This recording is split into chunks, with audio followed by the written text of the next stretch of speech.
Hello student, good morning to all. हम पढ़ रहे हैं एनाटॉमी ऑफ फ्लावरिंग प्लांट्स, पुष्प पादपों का शरीर। इस क्रम में हमने जटिल ऊतक के बारे में पढ़ा और संवहन तंत्र के बारे में पढ़ा, और इसके बाद हमने एनाटॉमी ऑफ फ्लावरिंग प्लांट में डाइकॉट और मोनोकॉट की जो संरचना होती है, रूट्स स्टेम्स के बारे में हमने चर्चा किया था कि बेसिकली इनमें कार्य के आधार पर कोशिकाएं विभाजित होती है और दोनों में कुछ सिमिलरिटीज और कुछ डिफरेंसेस होते हैं। नेक्स्ट इसके पहले के उसमें हमने पढ़ा था लेक्चर में कि एक बीजपत्री और द्विबीजपत्री, मोनोकॉट और डाइकॉट रूट में क्या क्या समानताएं होती हैं और क्या क्या विभिन्नताएं होती हैं। आज हम पढ़ेंगे एक बीजपत्री और द्विबीजपत्री तना की संरचना के बारे में। बेसिकली इनमें क्या सिमिलरिटीज और क्या डिफरेंसेस होते हैं। तो सबसे पहले हम द्विबीजपत्री तना या डाइकॉट स्टेम के बारे में पढ़ें। यहाँ पर आप डाइकॉट स्टेम का एक सेक्शन कटिंग को आप देख पा रहे हैं।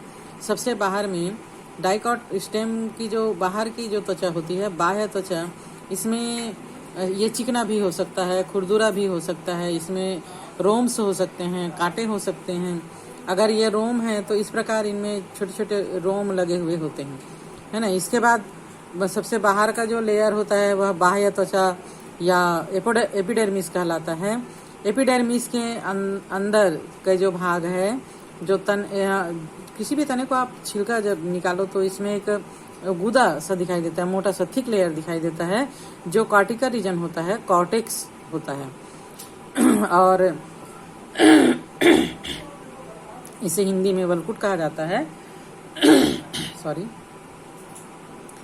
तो ये जो कॉर्टेक रीजन होता है, कॉर्टिकल रीजन होता है, ये 3 स्तर से मिलकर बना होता है। यहाँ पर हम देख पा रहे हैं सबसे जो बाहर का लेयर होता है यह कोलेनकाइमा कहलाता है, कोलेनकाइमेटस होता है, और कोलेनकाइमेटस से मिलकर बना होता है। और इसके अंदर जो लेयर होता है यह पेरेनकाइमेटस से मिलकर बना होता है। अगर जो तना है वो हरा है तो उसमें क्लोरोफिल भी पाया जा सकता है कोलेनकाइमेटस लेयर में। पेरेनकाइमेटस लेयर में बहुत सारे स्टार्च के कण पाए जाते हैं, जो कुछ तनों में से कुछ पदार्थ जो निकलते हैं, जैसे गोंद वगैरह है, लेटेक्स है ना। तो ये भी इसी रीजन में इसके जो ग्लैंड्स हैं वो पाए जाते हैं। और ये जो है वो स्क्लेरेनकाइमेटस से मिलकर बना हुआ होता है। जैसे यहाँ पर हम देख पा रहे हैं, ये बाहर का जो लेयर है वो हाइपोडर्मल लेयर कहलाता है, जो कोलेनकाइमेटस से मिलकर बना है। और उसके बाद फिर अंदर का जो लेयर है वो एक्चुअल कॉर्टिकल लेयर कहलाता है, जो पेरेनकाइमेटस से बना है। फिर इसके सबसे अंदर का जो लेयर होता है वो एंडोडर्मिस लेयर, एंडोडर्मिस कहलाता है, जिसकी कोशिकाएं जो हैं वो बहुभुजी या चौकोनी कोणी आकार के होते हैं, एक दूसरे से सटे होते हैं, इनके बीच में अंतर कोशिकीय अवकाश नहीं पाया जाता।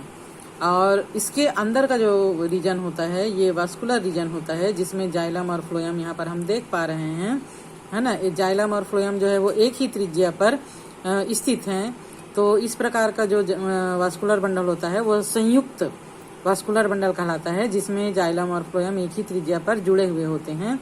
और इनके बीच में कैम्बियम पाया जाता है, जो कि सेकेंडरी ग्रोथ के लिए, द्वितीयक वृद्धि के लिए उत्तरदायी होता है।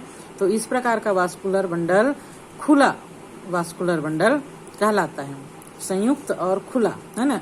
ये दोनों के बीच में कैम्बियम होने के कारण ये खुल जाते हैं। यहाँ पर हम देख पा रहे हैं, यहाँ पर स्पष्ट नहीं है, ये जो लेयर है वो एंडोडर्मिस का है। देन इसके बाद फ्लोएम है, पर्पल लाइट ब्लू या पर्पल कलर में है, फिर ग्रीन कलर में है, और इसके बाद ये कैम्बियम लेयर है, फिर जाइलम है। यहाँ पर जो प्रोटोजाइलम है वो केंद्र की ओर है और मेटाजाइलम जो है वो बाहर की ओर होता है। ये पूरा जाइलम और फ्लोएम मिलाकर एक संवहन बंडल या संवहन कीप का निर्माण करते हैं। इनके बीच बीच में जो सेल देख रहे हैं ये जो है वो इसमें व्हाइट है, पर ये पूरा व्हाइट नहीं होता है, ये टिश्यूज से मिलके बना होता है। कोशिकाओं का एक होता है जिसको ग्राउंड टिश्यू या भरण ऊतक कहते हैं, और जो बीच का जो भाग होता है इसको पित्त कहा जाता है।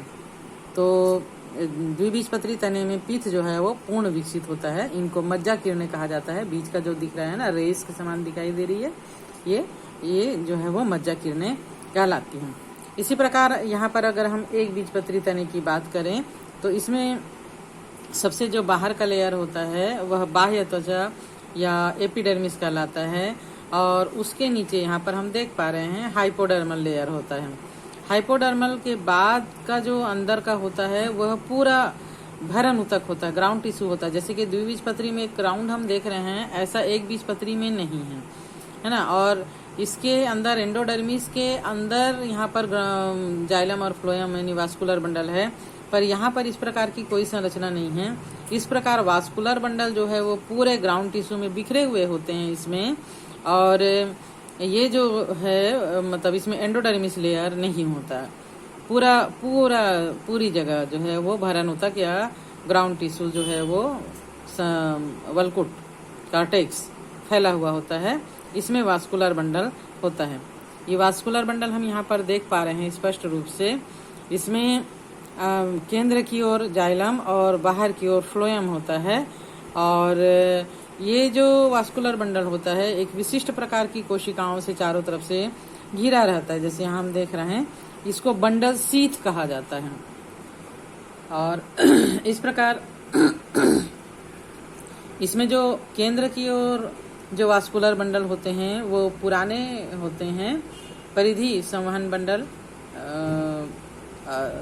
ये इनका आकार जो है, केंद्र की ओर जो वास्कुलर बंडल है उनका आकार बड़ा है और ये पुराना है, और जो किनारे की ओर वास्कुलर बंडल हैं वो नए हैं और आकार में छोटे होते हैं। इनमें जल रखने वाली गुहिकाएं होती हैं।